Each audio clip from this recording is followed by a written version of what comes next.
Hi everybody, and welcome to another very exciting video shoot here at Merriam Pianos. My name is Stu Harrison, and today we are going to embark on our part 2 of the 12-bar blues intro. This is part of the series where musicians and people such as me with a musical background can share some tips and tricks with you out there who are either just starting out or maybe are exploring other parts of the musical galaxy. And we can give you some really fun stuff to work on. So we've already done one of these videos before, just called Intro to Blues, and this second one builds exactly where where the end of that other video left off. So if you're coming to this one first, you may want to check out the other one first, but either way, we're glad you're here. Thank you so much. Let us get started with this right away.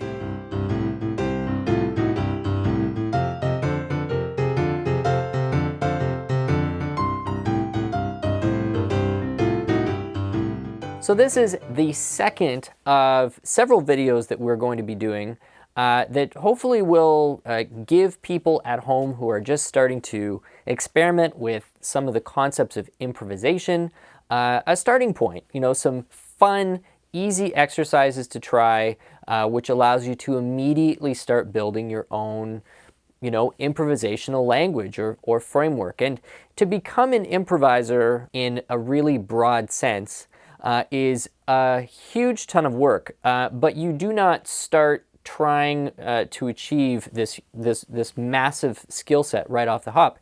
You need to break it into chunks, and you need to be able to give yourself these little arenas of development, which are nicely contained, are easy to chunk off, and also something that still gives you something that's really fun and complete, at the end of it.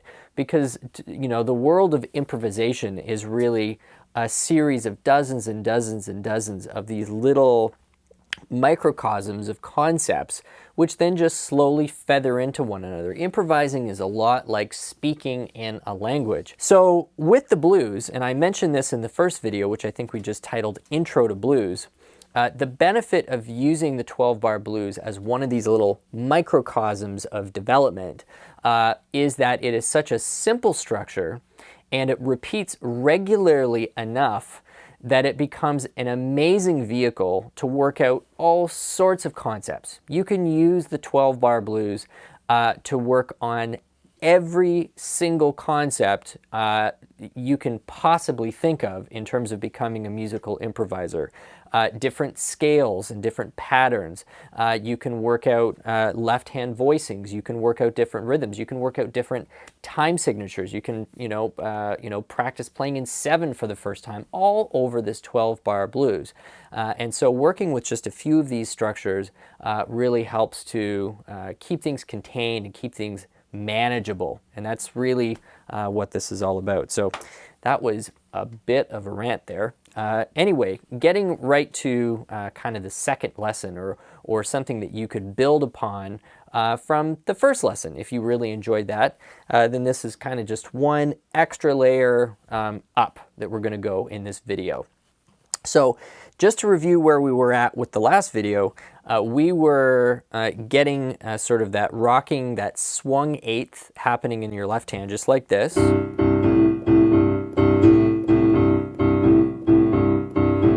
And in the right hand, we were taking, a C major triad in its first inversion, an F major triad in its first inversion, and a G major triad in its first inversion. And we were playing a Charleston. That's where we left off last time. So it's kind of, this sound.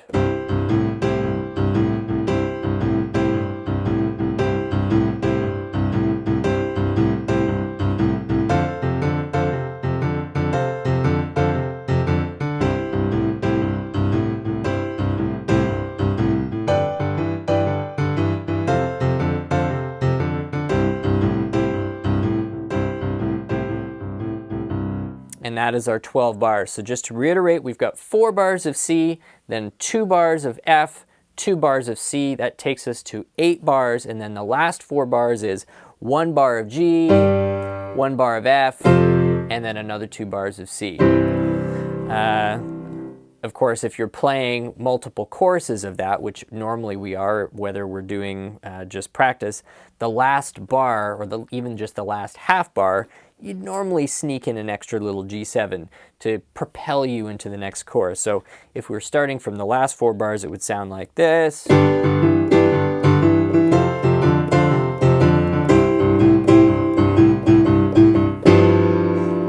Or, and then back to the top. So you can always sneak in that one extra one. So that's where we left off, with this Charleston rhythm in the right hand and this rocking rhythm in the left. And I'm going to give you 2 or 3 different patterns that you can try to then expand on that type of syncopation in your right hand without having to change anything that's going on in your left hand. And so the first one that we're going to do, I don't have names for these, but they're hardly original. You hear these types of sounds throughout all sorts of blues piano playing, and even some of them you'll hear in blues guitar playing as well. So this is the first one. It's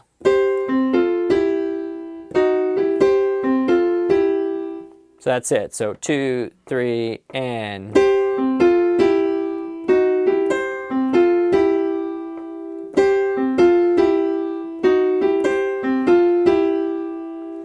so there's some extra notes happening in there, and so even though the rhythm is fairly simple, this is a good one to try and get a couple of notes, 2 notes at once happening.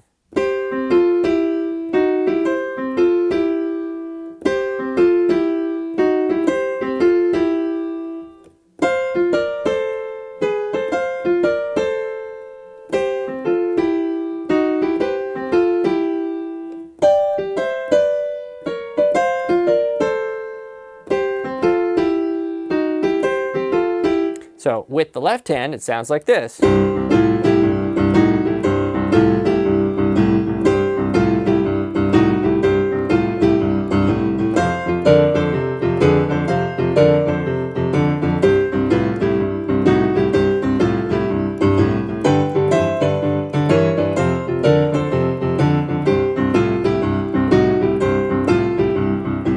So you can try that and practice it really slowly at first to nail the rhythm and get some finger action happening that you're happy with.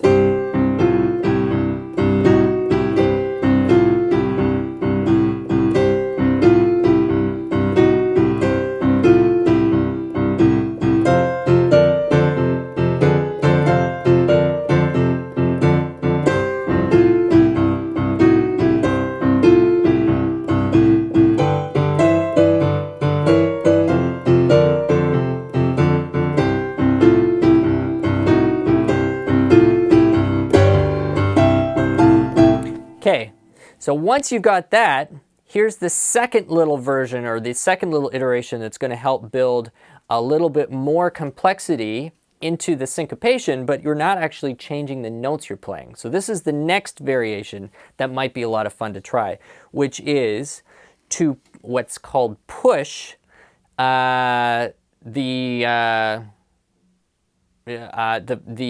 first note. I'll demonstrate because I didn't describe that very well. So here it is, 2, 3, and.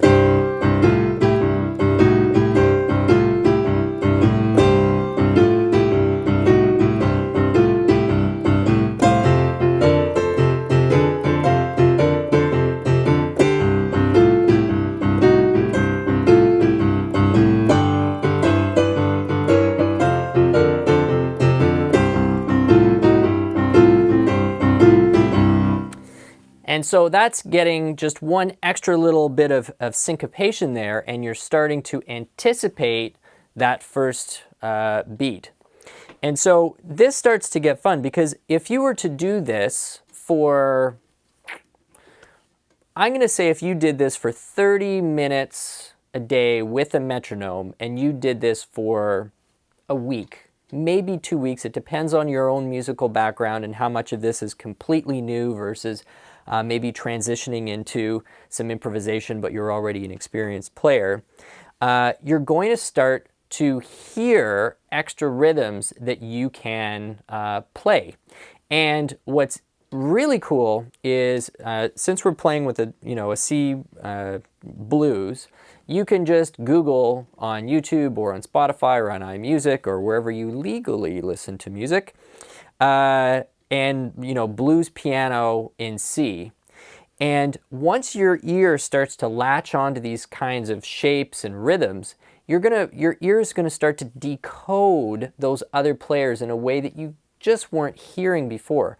No different than as you start to learn another language, your ear slowly starts to pick more and more words out of what other people are saying. Even if you're not 100% sure of what it means, you're starting to discern those shapes. And the same thing happens with piano. It's such a cool process. And so as you're listening to other people playing these same types of patterns, you're going to hear some extra combinations of notes that you might want to try, and that's okay. So you can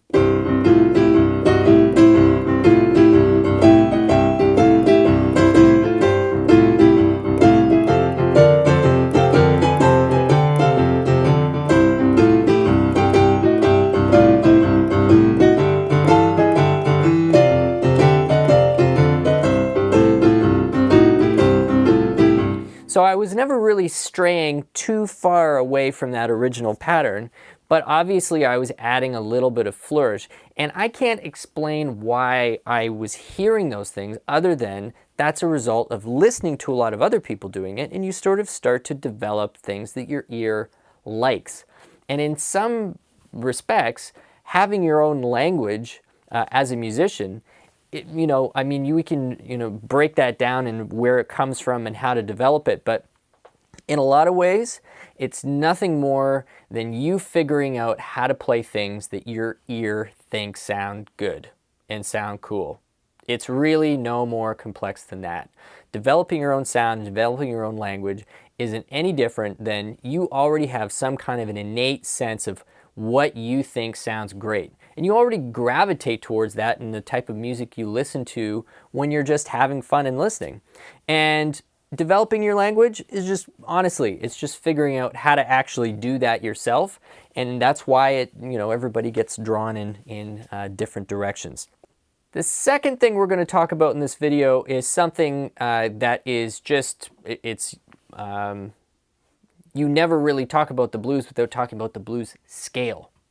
And so what is the blues scale? Well, any scale is just the set of notes that a tonality or a texture uses. So you can think of a scale as really a combination of notes. It's no different than a painter choosing a set of colors to paint with, right? There are a million different combinations of color out there, but when you sit down to paint as a painter, you know that certain colors evoke certain moods, and certain combinations of color has all sorts of associations. And so they use, in a sense, kind of a visual scale when they're picking their color palette.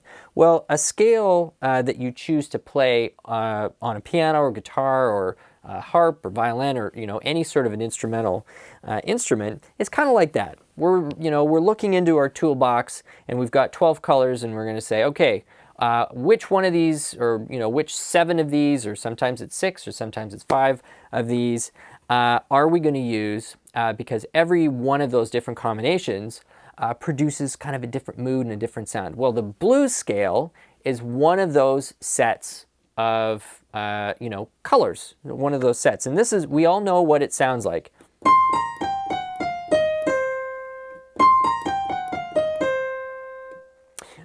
Sometimes, but mostly it's this. That's your blues scale. So if we're talking intervals, it's the first or the tonic, then we've got the flat third, which in C we're talking E flat, then we've got the fourth, which is F, and then we've got a raised fourth or flatted fifth, which is the F sharp, G, which is the fifth, and the flat 7, and then back up. We're up to C again. And that's pretty much the sound. And when you have somebody like a saxophone player or guitar, you'll often find that third is bent. It's kind of a halfway between the flat third or the third, or they bend it up or they bend it down.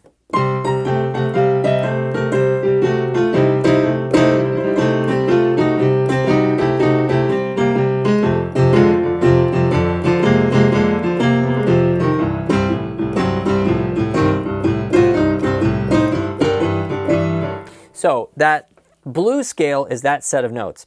Now you can't start doing what I just did off the bat. You know, we've got a couple of rhythms that you've been practicing.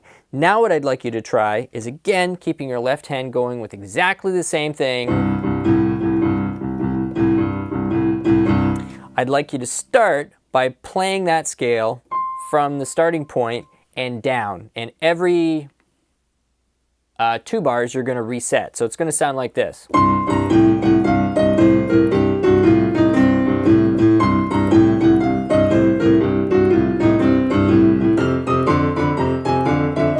Oops.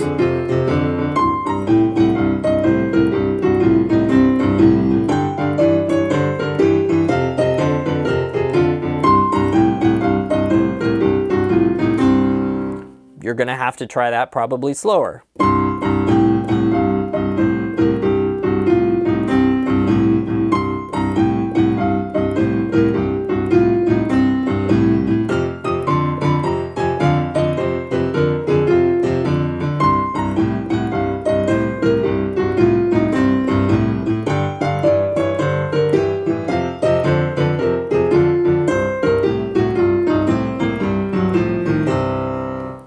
And when that's feeling comfortable, you reverse it.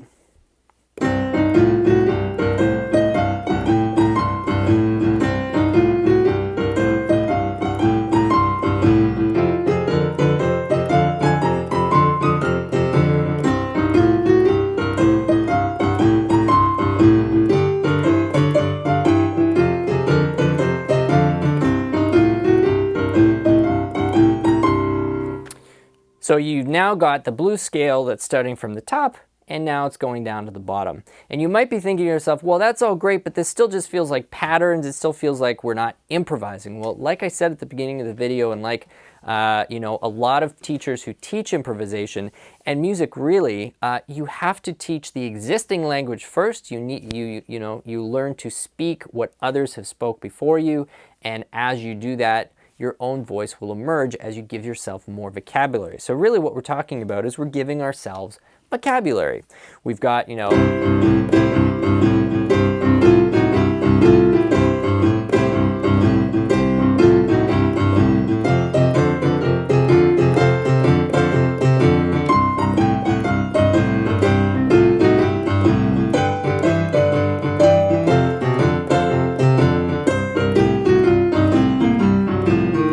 so all I was doing there was combining those 3 different sounds, kind of all, you know, a bit random, and weaving them all together. And as I start to do that, it sort of starts to sound like I'm improvising.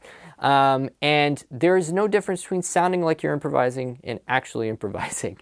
So give yourself a break. It's like, oh, it's not truly, you know, coming, it's not completely fresh. Well, again, I just keep referencing back to that language, you know, example.